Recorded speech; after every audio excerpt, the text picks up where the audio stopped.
और प्रभु ने कहा तेरे विश्वास के कारण तू चंगा हो जाएगा, तेरे विश्वास के कारण ये पहाड़ तेरे जीवन से हट जाएगा। जब तू विश्वास से मांगेगा तेरे लिए कुछ भी असंभव ना होगा। हालेलुया।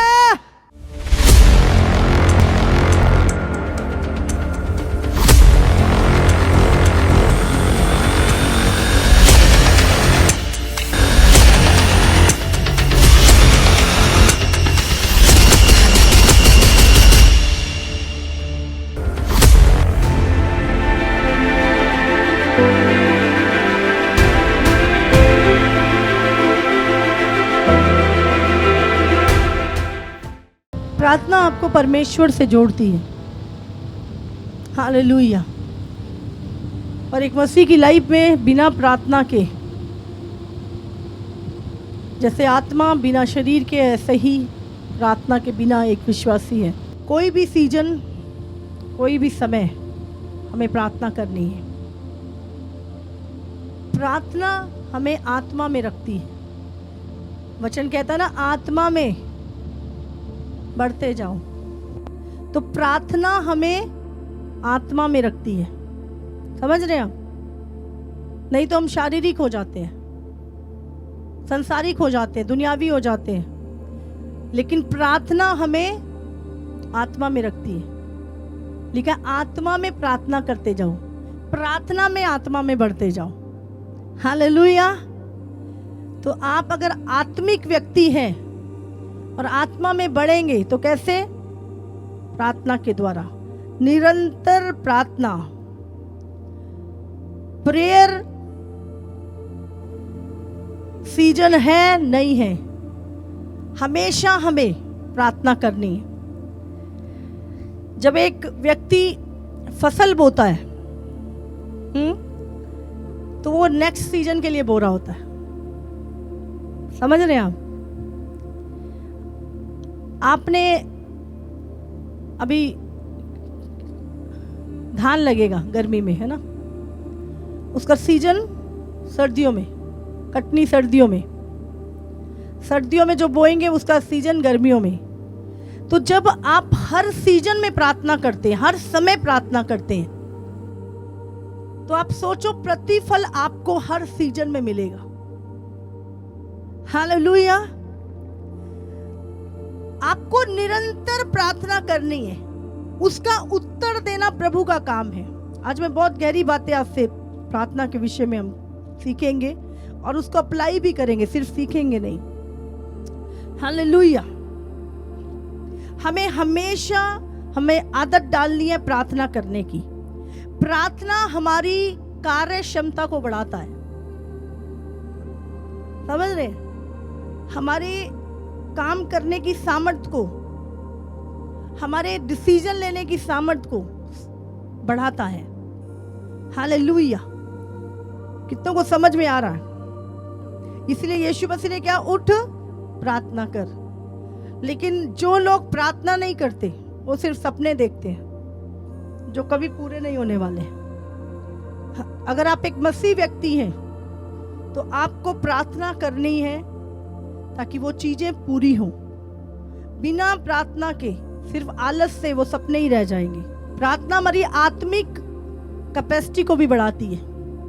आपने देखा होगा, नोट किया होगा, जब आप नाइट प्रेयर में आए, मैंने कभी 7 घंटे की प्रार्थना नहीं की। लोगों ने गवाहियां दी और पता भी नहीं लगा 7 घंटे कैसे बीत गए।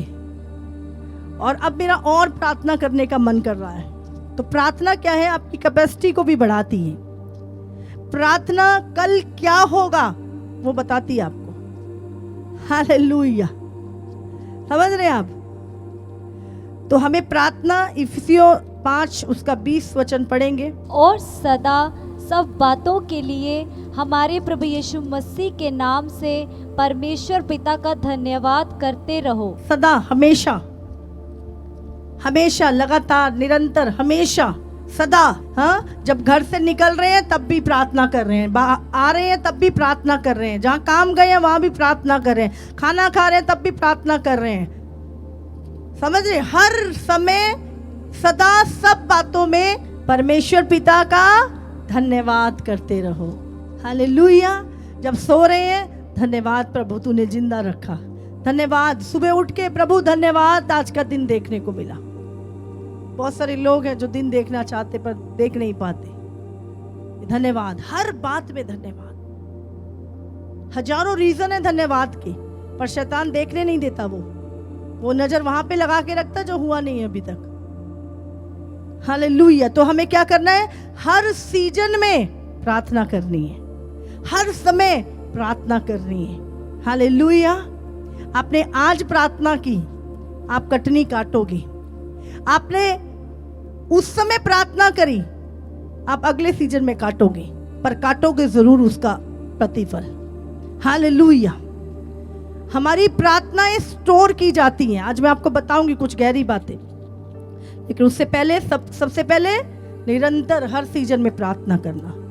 और दूसरा, प्रेयर हमारी कैपेसिटी को बढ़ाती है। 1 कुरिन्थियों 14:4। जो अन्य भाषा में बातें करता है वह अपनी ही उन्नति करता है, परंतु जो भविष्यवाणी करता है वह कलीसिया की उन्नति करता है। तो हम चाहते हैं हम उन्नति करें, तो हमें क्या करना है? लिखा है जो अन्य भाषाओं में बातें करता है, प्रार्थना करता है अन्य भाषाओं में, वो अपनी उन्नति करता है। यहूदा 1:20 भी निकालेंगे। पर हे प्रियो, तुम अपने अति पवित्र विश्वास में उन्नति करते हुए और पवित्र आत्मा में प्रार्थना करते हुए। जब आप अन्य भाषाओं में प्रार्थना कर रहे हैं, आपका फेथ, आपका विश्वास क्या है? चार्ज हो रहा है। फेथ, आपको पता, फेथ जब चेलों ने कहा परमेश्वर, जब वो दुष्ट आत्मा को निकाल नहीं सके, प्रभु ने कहा विश्वास की घटी के कारण, उन्होंने कहा प्रभु, उन्होंने प्रार्थना की कि परमेश्वर हमारे विश्वास को बढ़ा। हालेलुया। बोलो परमेश्वर मेरे विश्वास को बढ़ा। हमें प्रार्थना करनी है, प्रभु मेरे विश्वास को बढ़ा। और विश्वास कब बढ़ता है? जब आप आत्मा में प्रार्थना करते हो। और जितना आप प्रार्थना करोगे आपका विश्वास चार्ज होएगा। आप फोन चार्ज करते हो? हाँ, करते हो नहीं करते? 10-15 मिनट करके, हाँ, 10-15% बैटरी हो गई तो बस हो गया, और चार्जिंग की जरूरत नहीं है। क्या करते हो आप? पूरा 100% करते हो, हाँ कि नहीं? कोई बहुत ही इमरजेंसी होती तो आप कहते हो चलो कोई बात नहीं, 50 हो गया, 80 हो गया। लेकिन हम क्या चाहते हैं? पूरा 100% हमारा फोन चार्ज हो। इसी तरह हमें क्या करना है? हमारे को जब हम प्रार्थना करते हैं तो हमारा जो विश्वास है वो चार्ज हो जाता है, हमारा फेथ का जो लेवल है वो बढ़ता है। फिर हमें लगता है अब कुछ भी असंभव नहीं है, जो मैंने मांगा है वो मिल जाएगा मुझे यीशु के नाम से। आपका फेथ चार्ज होना चाहिए। और फेथ चार्ज कैसे होगा? आपका विश्वास की बैटरी कैसे भरी जाएगी? बोलो, प्रार्थना के द्वारा। हालेलुया। इसलिए हमें प्रार्थना करना। जो लोग, जब हम प्रार्थना नहीं करते ना, तो हमारा जो फेथ है वो चार्ज नहीं होता। फिर हमें लगता पता नहीं ये काम होगा कि नहीं होगा, पता नहीं प्रार्थना सुनेगा कि नहीं सुनेगा प्रभु, है ना? तो आपका जो विश्वास होता है, बहुत आपकी जो बातें होती हैं वो बहुत अविश्वास से भरी होती है, क्योंकि आपने अपने विश्वास को चार्ज नहीं किया। हालेलुया। तो जब हम आत्मा में प्रार्थना करते हैं तो क्या होता है?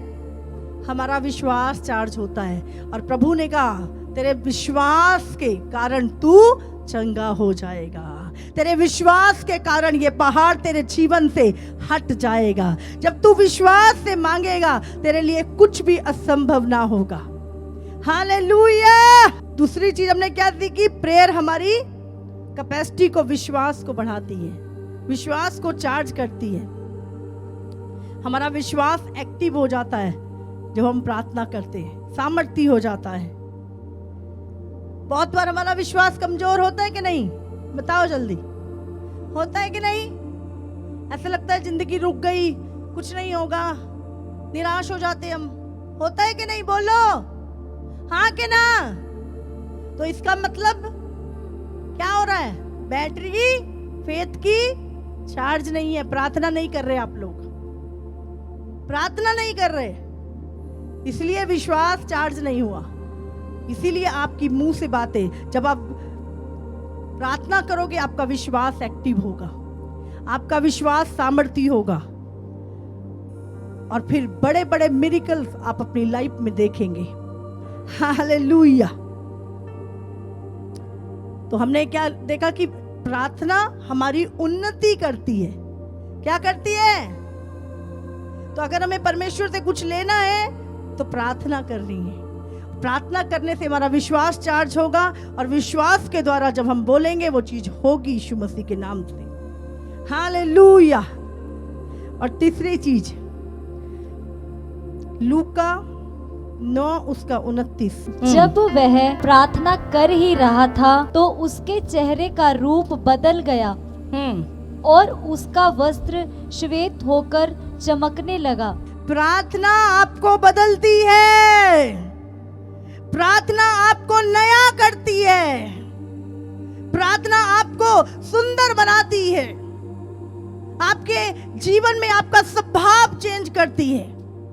प्रार्थना आपको बदलती है। जब आप प्रार्थना प्रभु के पास बैठे हैं, प्रभु के मुख का प्रकाश जब आपके मुख पे आ रहा है, आप बदल जाओगे, आपकी आदतें बदल जाएंगी। हालेलुया। आप चमकने लगोगे। हालेलुया। प्रार्थना हमें साफ करती है अंदर से। रोमियो 12 उसका 2। इस संसार के सदस्य ना बनो, परंतु तुम्हारे मन के नए हो जाने से तुम्हारा चाल चलन भी बदलता जाए, जिससे तुम परमेश्वर की भली और भावती और सिद्ध इच्छा अनुभव से मालूम करते रहो। अब मन कैसे बदलेगा? जब तुम प्रार्थना करोगे। हालेलुया। जब तुम प्रार्थना करोगे तुम्हारा मन नया होगा। इसको पढ़ लेना काफी नहीं है। हो सकता है ये आपने 2400 बार पढ़ा हो। इस वचन को केवल पढ़ लेना काफी नहीं है। समझ रहे हो सकता है ये वचन आपको रटा भी हो, तो क्या रट लेना काफी है? ये इस वचन की प्रैक्टिस करनी पड़ेगी। आपको क्या करना पड़ेगा? मैंने बोला अगर आप पूरी बाइबल भी आपको मुंह जवानी याद हो जाए तो भी आपके जीवन में जरूरी नहीं है कोई फल आए। बोलना नहीं, उसको प्रैक्टिस करना। लिखा है तुम्हारे मन के नए हो जाने से। जब मन नया होगा, मन कब नया होगा? जब तुम प्रार्थना करोगे, तब तुम्हारा मन नया होगा और तुम्हारा चाल चलन बदल जाएगा। फिर लोग कहेंगे अरे इसके ये तो नशेड़ी था, ये तो आजाद हो गया, अरे ये तो बहन लड़ती थी, अभी तो इसकी ये शांति में आ गई है। तुम्हारा बदला हुआ जीवन, बदला हुआ स्वभाव, बदला हुआ चाल चलन देखकर लोग तुम्हारे परमेश्वर की महिमा करेंगे। अगर आप चाहते हैं बाइबल केवल पढ़ने से नहीं, केवल पढ़ने से नहीं, लेकिन उसको प्रैक्टिस करना है। और प्रैक्टिस करना मतलब प्रार्थना करना। जब आप उस वचन को पढ़ते हो, आप कहते हो प्रभु सचमुच मेरा मन तूने नया कर दिया, मेरे मन के नए हो जाने से मेरा चाल चलन भी बदलता जा रहा है। अब आप प्रार्थना करते हो, आप रिजल्ट को देखते हो। हालेलुया। तो प्रार्थना क्या करती है? जब यीशु प्रार्थना कर रहा था उसका रूप बदल गया। जब आप प्रार्थना करोगे आपका रूप बदल जाएगा, आप नए हो जाओगे, आपके शरीर नए हो जाएंगे, बीमारी के शरीर से नए बाहर आ जाओगे, आप बल प्राप्त करोगे, आप जवान हो जाओगे, आपका नूर बढ़ता जाएगा, आपका तेज बढ़ता जाएगा, आपके कार्य बढ़ते जाएंगे यीशु मसीह के नाम से। तो प्रार्थना हमें बदलती है। कितने लोग चाहते हैं प्रभु मेरे जीवन में बड़ा बदलाव लेकर आए? तो कुंजी यही है कि हमने प्रार्थना करनी है। यीशु जब प्रार्थना कर रहा था उसका रूप बदल गया और सब वस्त्र सफेद हो गया। आपका भी रूप बदल जाएगा और आप चमकने लगोगे। आपके वस्त्र, आपके अंदर की जो गंदगी है वो साफ हो जाएगी यीशु के नाम से। उसका लहू आपको धो के साफ कर देगा जब आप प्रार्थना करोगे। और चौथी चीज, प्रार्थना हमें शैतान के प्लान से, शैतान की युक्तियों जो हमारे खिलाफ वो बनाता है उससे सुरक्षित रखती है। यूहन्ना 10:10 में लिखा है शैतान और किसी काम के लिए नहीं पर चोरी करने, घात करने और हत्या करने के लिए आता है। शैतान ने तुम्हारे लिए एक्सीडेंट रच रखा है, बीमारी रच रखी है, तुम्हारा तलाक रच रखा है, तुम्हारे बच्चों को नशों में डालने की योजना बना रखी है उसने, लेकिन तुम प्रार्थना कर रहे हो, और जब तुम प्रार्थना कर रहे हो उसके सारे प्लान डिस्ट्रॉय हो जाएंगे, उसकी सारी योजनाएं टूट जाएंगी यीशु मसीह के नाम से। और उसी दौरान जब आप यहाँ पर प्रार्थना कर रहे हो और वहां पर कुछ होने जा रहा है, और प्रभु, अगर आप आत्मा में अलर्ट होते हो तो प्रभु आपको बोलेगा उठ प्रार्थना कर, और जैसे आप प्रार्थना करोगे शैतान का जो प्लान है आपके लिए वो कैंसिल हो जाएगा, वो टूट जाएगा। जब प्रभु बोले प्रार्थना के लिए आपने करनी है, कई बार प्रभु किसी और के लिए भी आपको प्रार्थना करने के लिए बोलता है। मुझे कई बार प्रभु ऐसे लोगों के नाम देता है जिनको मैं जानती तक नहीं हूं, मैं लिख लेती हूँ कि कभी मिलेगा तो बताऊंगी तेरे लिए, इस दिन प्रभु ने प्रार्थना कराई थी। आपको प्रार्थना करनी है, आप यहाँ प्रार्थना कर रहे हो, आपको पता नहीं अगर आपका भाई इंग्लैंड में बैठा और उस पर कोई एक्सीडेंट होना है तो प्रभु यहाँ से वो कैंसिल कर सकता है। इतनी सामर्थ है प्रार्थना में, और लोगों को लगता है प्रार्थना भी, यहाँ पे प्रार्थना कराना ही तो आते हैं हम, हाँ प्रार्थना से ही सब कुछ हो रहा है, समझ रहे हैं आप? तो प्रार्थना में सामर्थ्य है, तो यार इजी नहीं, हमें अपनी लाइफ को, प्रार्थना की लाइफ को डेवलप करना है। और शैतान चोरी करने आ रहा है आपके घर में, पता लगा 3 बजे आप प्रार्थना कर रहे हो और शैतान चोरी करने के लिए आ रहा, पर डर के मारे भाग गए। यहाँ तो आवाजें आ रही हैं बहुत सारे लोगों की। मुझे याद है एक बार जब मैं मलेशिया गई, जिस घर में मैं रुकी उनका प्यार था, और मैं 1 हफ्ता वहाँ पे रुकी और मैं फास्टिंग में थी। और जिस दिन मैं आई वो लोग बहुत थके हुए थे और सो गए, और उन्होंने बोला कि रात को हमारे घर पे रात को कोई प्रार्थना कर रहा था, तो वो एक दूसरे को उठ के पूछ रहे, तू प्रार्थना कर रहा था, तूने मुझे नहीं उठाया, तू प्रार्थना करी थी, तूने मुझे, पता लगा कोई भी नहीं, किसी ने भी नहीं की। और कहते हमें इतनी जोर जोर से हमारे घर से आवाजें आ रही थी, कहती दूत प्रार्थना कर रहे थे। और आज प्रभु ने उस बेटी को अभिषेक दे के उस जगह पर प्रार्थना के लिए खड़ा किया है। हालेलुया। फिर वो याद आया, अरे यहाँ तो मम्मा रह के गए हैं 1 हफ्ता, तो हो नहीं सकता कि दूत प्रार्थना ना करें यहाँ पर। हालेलुया। दूत प्रार्थना करें, ऊंची ऊंची आवाज आ रही उनकी प्रार्थना की, समझ आ रही? आप प्रार्थना करो, रात को प्रार्थना, सुबह प्रार्थना, जब भी। आप जानते हैं जितने भी प्रभु के सेवक थे, चाहे वो इब्राहिम था, इसहाक था, बाइबल में लिखा है इब्राहिम सुबह तड़के उठ के प्रार्थना करता था, याकूब प्रार्थना करता था, इसहाक प्रार्थना करता था, दाऊद प्रार्थना करता था, सुबह उठ के प्रार्थना करता था। एक वचन निकालेंगे हम, मरकुस 1:35। भोर को दिन निकलने से पहले वो उठकर निकला और एक जंगली स्थान में गया और वहां प्रार्थना करने लगा। यीशु मसीह कब प्रार्थना करने जा रहा है? भोर को, दिन निकलने से पहले, तकरीबन 3 बजे, 3-4 के टाइम पर यीशु मसीह दिन निकलने से पहले भोर को उठकर निकला और एक जंगली स्थान में गया और वहां प्रार्थना करने लगा। हालेलुया, है ना? बहुत सारे पास्टर जी, हमारा तो एक ही कमरा है, कैसे प्रार्थना? यहाँ पे आ जाओ, खुला मैदान है, कहीं बैठ के करो प्रार्थना। हाँ, छत पे चले जाओ, प्रार्थना करो। कोई एक्सक्यूज नहीं है, कोई बहाना नहीं है, प्रार्थना करनी है जरूर। आपको पता नहीं, प्रार्थना आपकी शुगर को नॉर्मल कर देगी, आपके कैंसर को भगा देगी, आपके घात करने वालों को नाश कर देगी, आपकी बीमारियां खत्म हो जाएंगी प्रार्थना करने के द्वारा। प्रार्थना करना आदत बना ले हम अब। तो यीशु मसीह बड़ी भोर को प्रार्थना करने के लिए जाया करता था। प्रभु चाहता है कि हम प्रार्थना करें। आप जानते हैं हमारी जो प्रार्थनाएं हैं वो परमेश्वर के सम्मुख पहुंचती हैं। मैंने बहुत बार कुछ प्रार्थनाएं की जिसका आंसर मुझे तुरंत नहीं मिला, लेकिन बहुत समय बाद जब मैं भूल चुकी थी उन प्रार्थनाओं को, तब मुझे उसका उत्तर मिला। आपकी प्रार्थनाएं कभी भी अनसुनी नहीं होती हैं, वो स्टोर होती हैं और समय आने पर प्रभु उसका आंसर आपको देता है। हालेलुया। उस प्रार्थना को पूरा करने का सीजन है प्रभु का, वो तभी वो उसका प्रतिफल देता है। हालेलुया। आप प्रार्थना करके भूल जाते हैं, लेकिन प्रभु आपको जब उसका उत्तर देता है तब याद कराता है कि तूने प्रार्थना की थी इसके लिए। प्रेरितों के काम 3 उसका 1 से पढ़ेंगे हम। पतरस और यूहन्ना तीसरे पहर प्रार्थना के समय मंदिर में जा रहे थे और लोग एक जन्म के लंगड़े को ला रहे थे। कितनों को समझ आ रहा है? तीसरा पहर, आप जानते हैं 1 पहर 1 घड़ी। कितने पहर होते हैं? 8 पहर। 8। यीशु मसीह ने जब अपने चेलों को बोला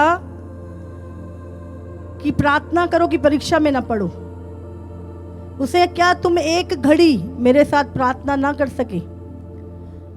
आप कहने 8 घड़ियां, हाँ 1 घड़ी। 24 घंटे में से 3 घंटे 1 घड़ी, कम से कम मिनिमम 3 घंटे प्रार्थना। और यहां पर वो तीसरे पहर तकरीबन दोपहर के 3 बजे ये प्रार्थना करने के लिए चाह रहे।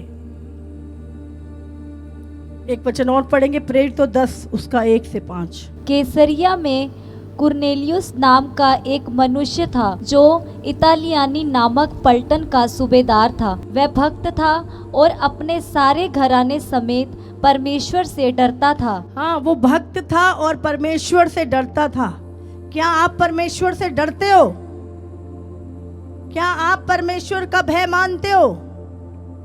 हाँ कि ना? क्या आप परमेश्वर से डरते हो? हाँ, लिखा वो परमेश्वर से डरता था, अपने सारे घराने समेत डरता था और यहूदी लोगों को बहुत दान देता था और बराबर परमेश्वर से प्रार्थना करता था। बराबर मतलब वो जो समय था प्रार्थना का, सुबह, दोपहर और गोधूली के समय, शाम को, वो तीनों पहर बराबर प्रार्थना करता था। उसने दिन के तीसरे पहर के निकट दर्शन में स्पष्ट रूप से देखा कि परमेश्वर का एक स्वर्गदूत उसके पास भीतर आकर कहता है, हे कुरनेलियस। उससे ध्यान से देखा और डर कर कहा, हे प्रभु क्या है? उसने उससे कहा, तेरे दान और तेरी प्रार्थनाएं स्वर्ग में पहुंची हैं। और उसका उत्तर देने के लिए स्वर्गदूत भेजा गया। जब आप प्रार्थनाएं कर रहे हो, किस टाइम? तीसरे पहर वो प्रार्थना कर रहा है, 3 बजे। ये वो समय था जब यीशु क्रूस पे चढ़ाया गया था, जब यीशु ने अपने प्राण त्यागे थे। सुबह 9 बजे जब पवित्र आत्मा उड़ेला गया था, हाँ, जब चेलों के ऊपर, अगर आप प्रेरितों के काम पढ़ें उसका 1 उसके 8 में लिखा है, जब चेले प्रार्थना कर रहे थे, जब चेले प्रार्थना कर रहे थे तो पवित्र आत्मा उन पे उतरा और आग की जीवें उन पर आकर ठहर गई और वो आत्मा से भर गए और अन्य भाषाएं बोलने लगे। तो लोग कहने लगे ये तो नशे में है। पौलुस ने क्या बोला? कहते अभी तो सुबह के 9 ही बजे है। हाँ, सुबह सुबह इन्होंने कौन सा नशा कर लिया? ये आत्मा के नशे में है। यहाँ पे लिखा अभी तो पहर ही दिन चढ़ा है, 2:15 में लिखा है, मतलब सुबह के 9 बजे थे वो। पहला दिन का पहर ही चढ़ा है, 9 बजे का समय, पवित्र आत्मा जब उतरा था। हालेलुया। कितनों को समझ में आ रही है? और मैं चाहती हूँ हम प्रार्थना की रूटीन बनाएं, हाँ, चाहे थोड़ी देर के लिए। सुबह 9 बजे घुटने टेके, 3 बजे घुटने टेके, 6 बजे घुटने टेके, गोधूली के समय प्रभु को धन्यवाद की भेंट चढ़ाना। प्रार्थना परमेश्वर से करनी है। सबसे पहले हमें क्या करना है? प्रभु के पास आना है। हालेलुया। सबसे पहले हमें प्रभु के पास आना है और उसके बाद अपने शरीर को, बाइबल में लिखा है लोग परमेश्वर के मंदिर में आते थे उस बलि को लेकर, और वो बलि चलाई जाती, उसका मांस चलाया जाता था। अपने जीवन को, अपनी अभिलाषाओं को, अपने इच्छाओं को पूरी रीति से जलाना है। और फिर लिखा है वहां पर आगे, कहते वहां पे पानी का एक हौद होता था मंदिर में, उसमें वो लोग अपने हाथ पैर धोते थे। इसका मतलब है पानी का बपतिस्मा, और उसके बाद सकरा मार्ग, परमेश्वर के साथ चलना। आज कुछ नहीं, प्रार्थना लाइव नहीं, कोई फास्टिंग नहीं, कोई संगति नहीं, बस प्रभु ने कहीं नहीं कहा कि मैं तुम्हें दुनिया की चीजें देने आया हूं, संसार की वस्तुएं देने आया हूं, मैं तुम्हें गाड़ी और घर देने आया हूं। प्रभु ने कहा जब तुम मेरे पीछे चलोगे, जब तुम मेरे पीछे चलोगे, मेरे धर्मराज की खोज करोगे, तो ये चीजें तुम्हें सेत-मेत मिल जाएंगी, अपने आप तुम्हारे पीछे आ जाएंगी, इनको मांगने की भी जरूरत नहीं है तुम्हें। हालेलुया, समझ आ रही है आपको? बोलता वो सेत-मेत मैं तुम्हें दे दूंगा फ्री में, जब तुम प्रार्थना करोगे, जब तुम अपने आप को प्रभु को चढ़ाओगे। प्रकाशित वाक्य एक वचन पढ़ेंगे हम, 8:3। फिर एक और स्वर्गदूत सोने का धूपदान लिए हुए आया और वेदी के निकट खड़ा हुआ, और उसको बहुत धूप दिया गया कि सब पवित्र लोगों की प्रार्थनाओं के साथ सोने की उस वेदी पर जो सिंहासन के सामने है चढ़ाए।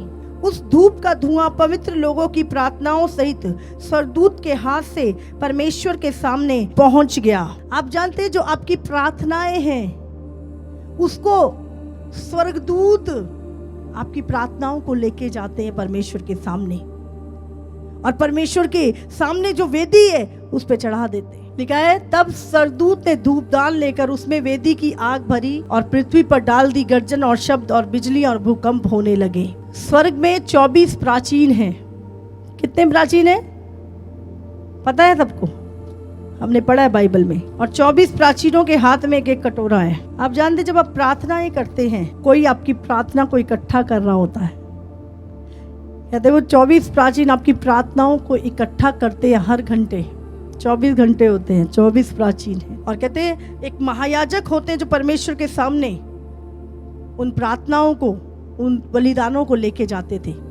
और आज भी आपकी और मेरी प्रार्थनाएं कहते हैं उन कटोरों में डाली जाती हैं। परमेश्वर के दूत उन प्रार्थनाओं को लेके जाते हैं और वो स्टोर की जाती हैं। आप जितनी भी आपने प्रार्थनाएं की हैं वो स्टोर की गई हैं। आप जानते बाइबल में लिखा है जब आप रोते हो, आपकी आंखों से जितने भी आंसू निकले हैं परमेश्वर के लिए, परमेश्वर के प्रेम के लिए, लोगों के लिए, आपने रो रो के प्रार्थनाएं की है। आप जानते हैं आपके एक एक आंसू स्वर्गदूत ले जाके कहते बहुत खूबसूरत शीशियों में भरकर स्वर्ग में रखते हैं। ऐसा बाइबल में लिखा है। आपके आंसू जो आप रोते हो, आप तड़पते हो, आप करहा रहे हो और आपके आंखों से आंसू निकल रहे हैं, बाइबल बताती है वो आंसू प्रभु के दूत ये बहुत सुंदर शीशियां हैं, कुप्पियां, जिसमें स्टोर करके स्वर्ग में रखते हैं और वो मोती बन जाते हैं। हालेलुया। तो आपका परमेश्वर के सामने बहाए हुए आंसू, आपकी की गई प्रार्थनाएं व्यर्थ नहीं है, वो स्टोर की जा रही हैं और सही समय पर आपका सीजन आएगा जब आपकी प्रार्थना का उत्तर आएगा। हालेलुया। इसलिए प्रार्थना करना ना छोड़ें, लगातार निरंतर प्रार्थना करते रहें। चर्च मेरी बात सुनो, संसार की वस्तुएं क्या कुछ भी है, ईंट पत्थर कागज लोहा, उन चीजों के लालच छोड़ दो। प्रभु कहता है वो मैं तुम्हें सेत में दे दूंगा, पर जो चीजें इटर्नल हैं, अनंत काल की हैं, उन पे अपना ध्यान लगाओ। आपको पता नहीं संसार के पूरे खजाने से प्रभु के राज्य का एक भेद आपके सामने खुलना बराबर है। एक प्रकाशन आपको पता नहीं क्या क्या आपके लिए कर देगा। आज बस आशीषें मिल जाए, गाड़ी मिल जाए, घर मिल जाए, बस शरीर चंगा हो जाए। क्या करोगे चंगा करके नरक में चले गए तो? अगर प्रभु के साथ कनेक्शन ही नहीं है, प्रभु के साथ रिश्ता ही नहीं है, तो क्या करेंगे ऐसी चंगाई का? चंगाई यीशु के साथ अच्छी है, प्रभु के साथ संबंध में अच्छी है। फिर आप चंगे होके प्रभु के काम करेंगे, प्रभु की सेवा करेंगे। Hallelujah, hallelujah. आप सबको जय मसीह की। इसी तरह से परमेश्वर के और सामर्थी और अद्भुत प्रकाशनों को अपने जीवन में ग्रहण करने के लिए हमारे YouTube चैनल को सब्सक्राइब करें ताकि हर एक वीडियो का नोटिफिकेशंस आप तक पहुंच सके। हालेलुया।